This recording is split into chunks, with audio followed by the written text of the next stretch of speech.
When a single volcano in Iceland shut down European airspace for 6 days, stranding millions of travelers and costing airlines over $1 billion.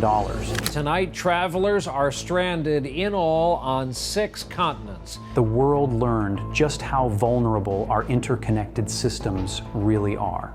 But why did this particular eruption have such devastating power over modern aviation?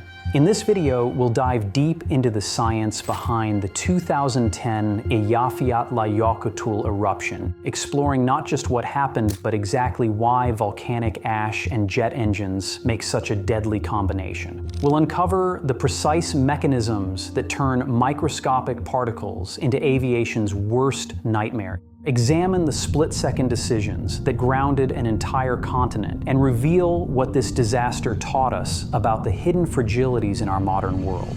A key question is, could we handle an even larger eruption today, or are we still just as vulnerable as we were in 2010? This is the story of how fire, ice, and science collided to ground a continent and what it reveals about the delicate balance keeping our world in motion. Eyjafjallajökull has a colorful history. Recorded eruptions in 1612, 1821, 1822, 1823, and 1920 show a mountain that periodically reminds Iceland who's in charge. And every time Eyjafjallajökull stirred, its bigger neighbor Katla usually followed suit, often with far more dramatic consequences. The warning signs for the 2010 event began subtly. By late 2009, seismographs picked up a restless underground rumble. Small earthquakes that hinted magma was on the move. Think of it like a pressure cooker heating up. At first, you just hear a faint hiss, but you know something's building.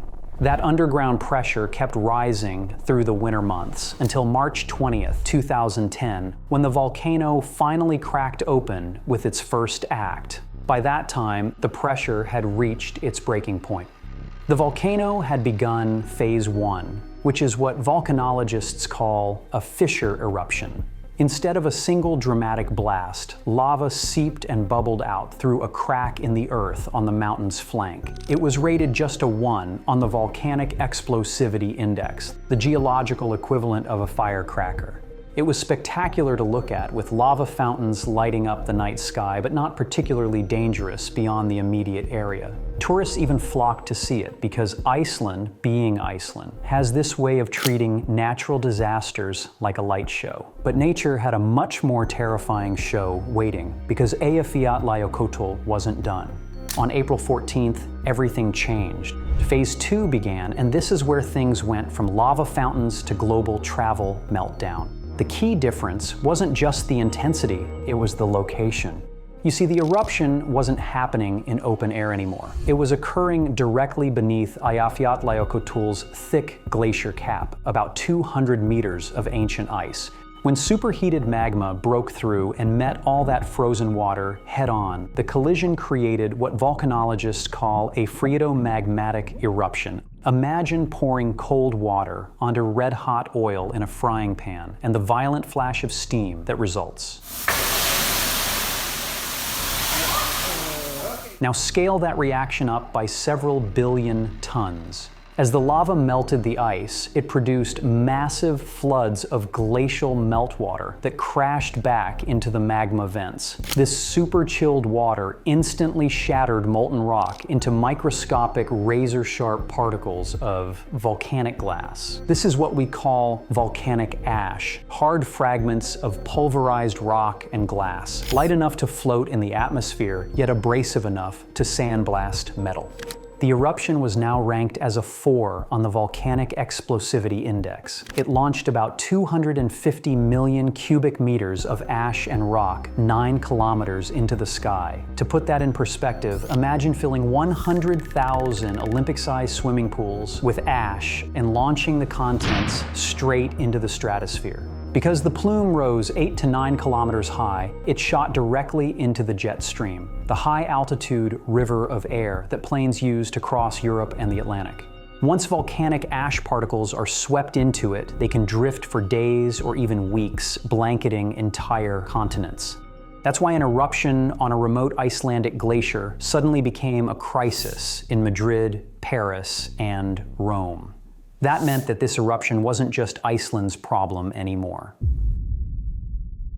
Between April 15th and 20th, almost all of Europe's airspace closed to commercial flights. About 100,000 flights were canceled. The skies that normally buzzed with hundreds of aircraft fell eerily silent. But why was this ash so dangerous that authorities were willing to shut down an entire continent's air traffic? The answer lies in what happens when aircraft encounter volcanic ash clouds. When an airplane flies through volcanic ash, those microscopic particles act like airborne sandpaper, scouring windscreens and fuselage surfaces. Windscreens can turn from crystal clear to completely opaque in minutes, leaving pilots effectively flying blind.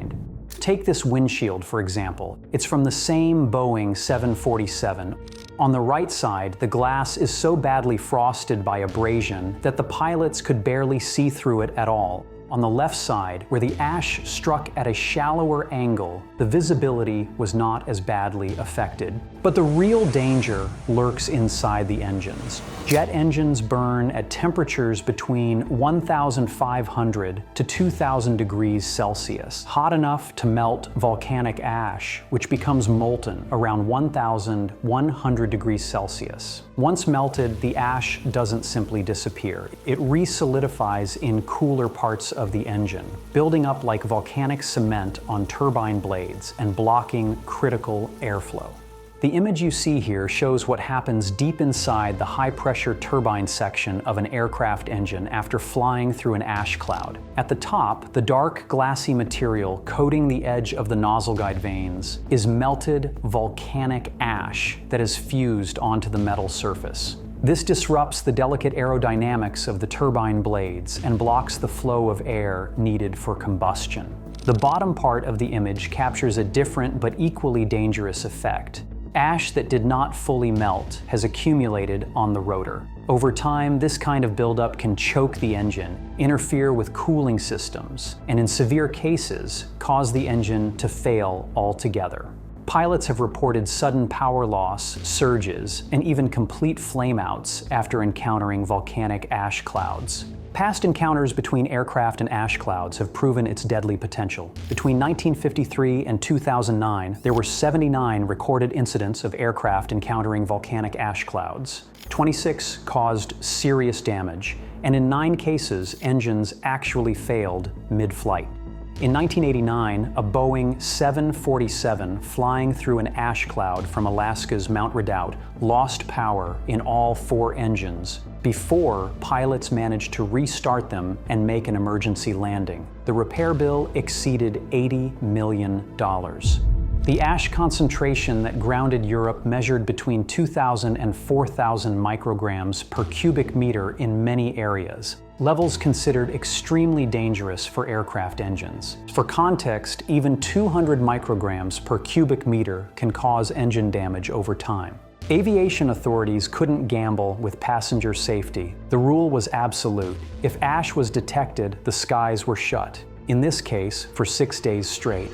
The 6-day airspace shutdown created chaos on an unprecedented scale. Airlines hemorrhaged approximately $200 million every single day, with total industry losses climbing to $1.39 billion. Even airports themselves weren't spared, losing another $103 million in less than a week. Now, air travel in Europe has seen delays, strikes, and storms before, but nothing like this. Safe to say, people were furious. Airlines were bleeding millions every single day, but stranded passengers felt they were the real victims. Thanks to European law, carriers were required to cover meals, hotels, and even other expenses during disruptions, no matter the cause. Airlines argued it was unfair, but passengers argued it was their right, and some took it to hilarious extremes. One demanded lobster dinners every night until they were flown home. Another insisted on compensation in the form of a private jet.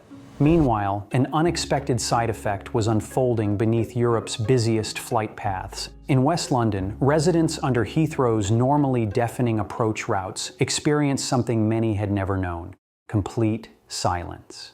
For a few fleeting days, Eyjafjallajökull gave Londoners a future without constant takeoffs and landings, and they weren't in any hurry to give it back. I've been told that there are no flights today, and it's unlikely there'll be any tomorrow morning, so the earliest I could probably fly is Saturday. After decades of constant aircraft noise, some described hearing birdsong in their gardens for the first time. Environmental campaigners noted this brief pause as proof that life didn't have to revolve around jet noise and exhaust fumes.